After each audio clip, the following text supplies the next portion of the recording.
Merry Christmas! We are looking for RC cars, and we're not sure what else at this point. We reached out to Child Protective Services over the last couple of months and planned this.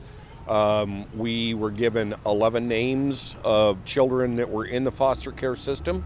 And so what we did was this morning, we went to their houses, picked them up in our patrol vehicles. We drove them to a pancake breakfast, which was hosted and donated by the Elks Lodge.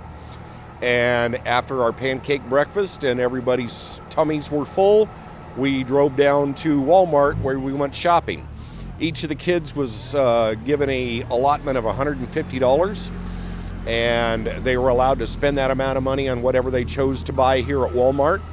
That money was donated, number one, by Walmart, also by NextEra Energy and other donors. And so we made for a good shopping spree for a bunch of kids, and it was great. We had about 16 employees participating also.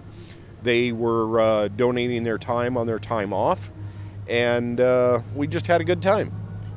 Some of these kids, you know, they've had a hard time sometimes, and these gifts that they received today were maybe something that they wouldn't normally get for Christmas in their situation.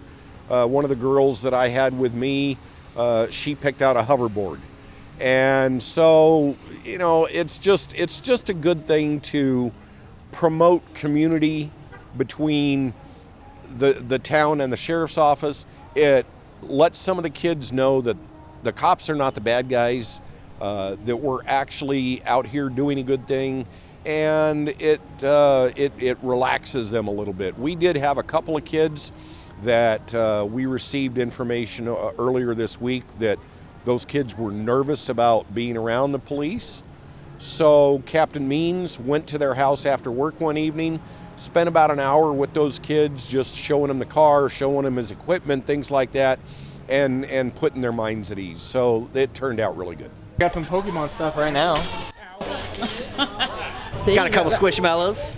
A lot of chocolate. Oh, that's what I got. GTR. Oh yeah, that one. Yep, GTR, the Fast and Furious. Me, Mouse mystery plush. I got some fluffy shoes. I got something you could color on.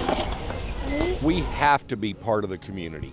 If we don't reach out and become familiar to the community members, then they don't know that it's safe for them to reach out to us in a time of need. That's one of the things with community-oriented policing. That's something that I was pushing. We have to be able to walk through Walmart and people say hi and reach out and shake your hand and things like that. We are part of this community. We live here, we work here, and so do they. So why can't we just all be cordial with each other? There are times that we are getting involved in people's worst days, whether they be a victim or a suspect, and that rapport that we've built over the years, that does help.